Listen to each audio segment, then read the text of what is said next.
Hello everyone, let me introduce myself. My name is Tiorisma Sremenalu and I'm from IKIP PGRI Pontianak at 7th semester. And now I will interpretation Mr. Joe Biden as a fourth President of United States. And now let's move to the video.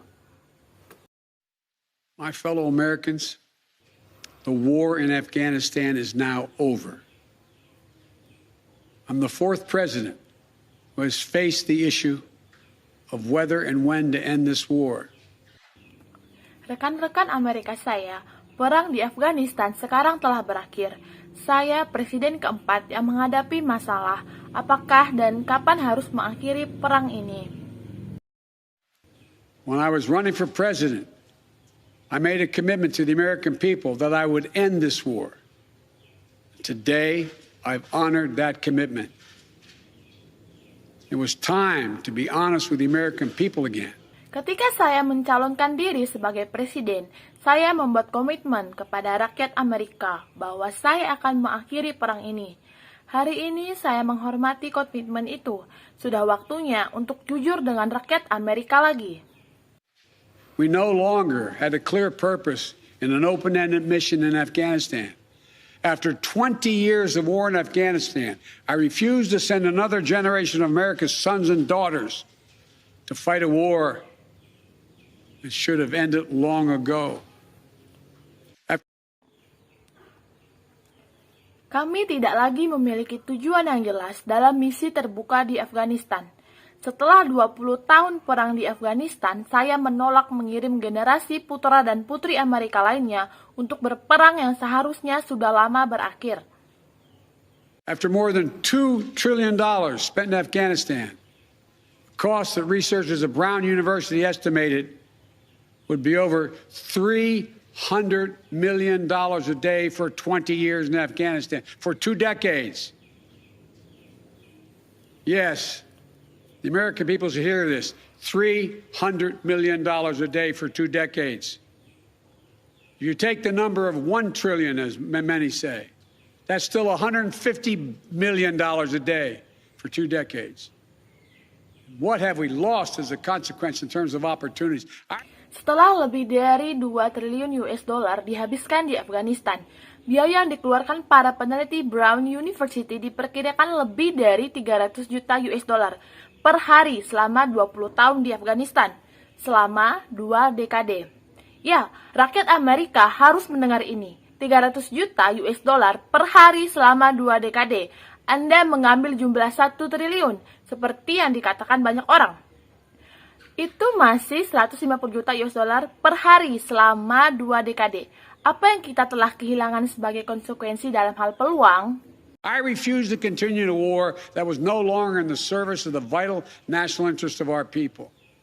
And most of all, after 800,000 Americans serving in Afghanistan, I've traveled that whole country, brave and honorable service. After 20,744 American servicemen and women injured, and the loss of 2,461 American personnel, including 13 lives, lost just this week, I refuse to open another decade of warfare in Afghanistan. Saya menolak untuk melanjutkan perang yang tidak lagi melayani kepentingan nasional vital rakyat kita. Dan yang terpenting setelah 800.000 orang Amerika bertugas di Afghanistan, saya telah melakukan perjalanan ke seluruh negeri itu.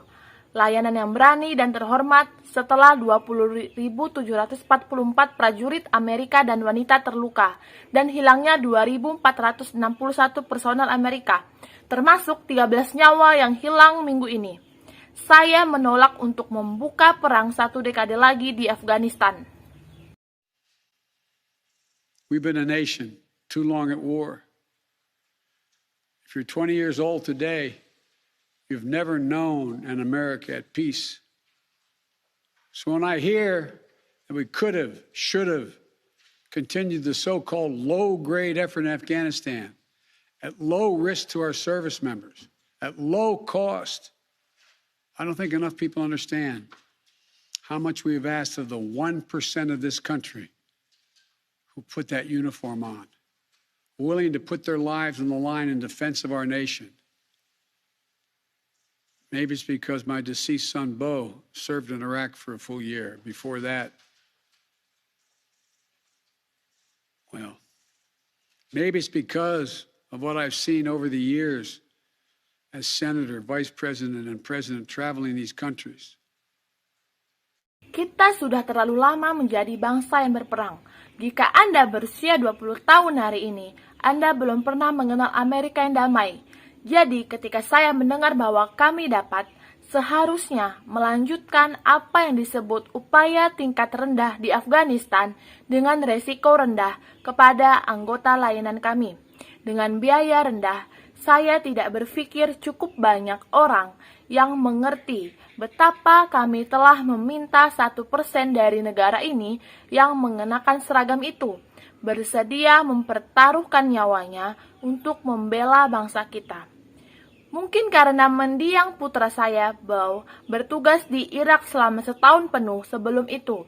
Ya, mungkin karena apa yang saya lihat selama bertahun-tahun sebagai senator, wakil presiden, dan presiden berpergian ke negara-negara ini.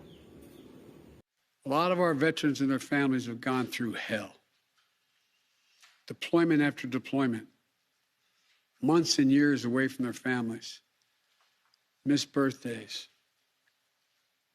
anniversaries, empty chairs at holidays, financial struggles, divorces, loss of limbs, traumatic brain injury, post-traumatic stress. Banyak veteran kita dan keluarga mereka telah melalui neraka. Penerapan setelah penerapan, berbulan-bulan dan bertahun-tahun jauh dari keluarga mereka. Melewatkan ulang tahun, hari jadi, kursi kosong saat liburan, kesulitan keuangan, perceraian, kehilangan anggota badan, cedera otak, traumatis, stres pasca trauma.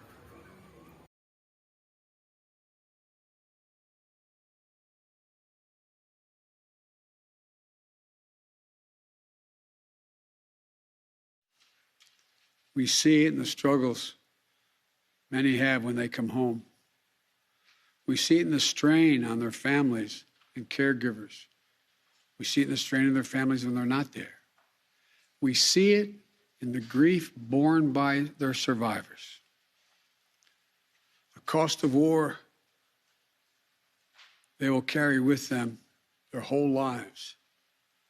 Most tragically, we see in the shocking and stunning statistic that should give pause to anyone who thinks war can ever be low grade, low risk, or low cost.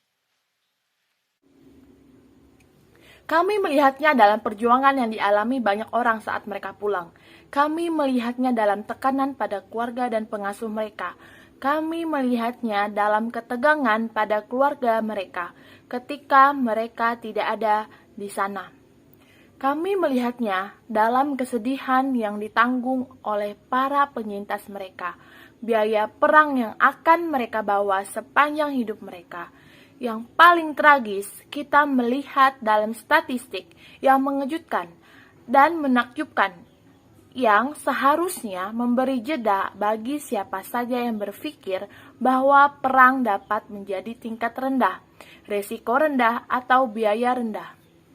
18 veterans, on average, who die by suicide every single day in America. Not in a far-off place, but right here in America. There's nothing low grade or low risk or low cost about any war. It's time to end the war in Afghanistan. 18 veteran rata-rata mati karena bunuh diri setiap hari di Amerika. Tidak di tempat yang jauh, tapi di sini, di Amerika.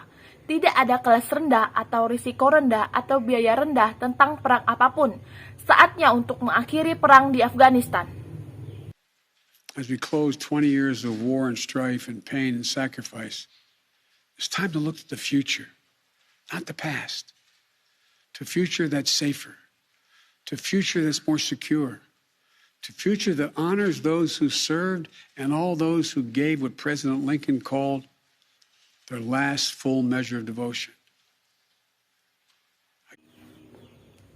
Saat kita menutup 20 tahun perang dan perselisihan dan rasa sakit dan pengorbanan, inilah saatnya untuk melihat ke masa depan, bukan masa lalu. Untuk masa depan yang lebih aman, ke masa depan yang lebih aman, ke masa depan yang lebih menghormati mereka yang melayani, dan semua orang yang memberikan apa yang disebut Presiden Lincoln sebagai ukuran pengabdian penuh terakhir mereka. I give my word with all of my heart. I believe this is the right decision, a wise decision, and the best decision for America. Thank you. Thank you, and may God bless you all, and may God protect our troops. Saya memberikan kata-kata saya dengan sepenuh hati. Saya percaya ini adalah keputusan yang tepat, keputusan yang bijaksana, dan keputusan terbaik untuk Amerika. Terima kasih, dan semoga Tuhan memberkati Anda semua. Dan semoga Tuhan melindungi pasukan kita.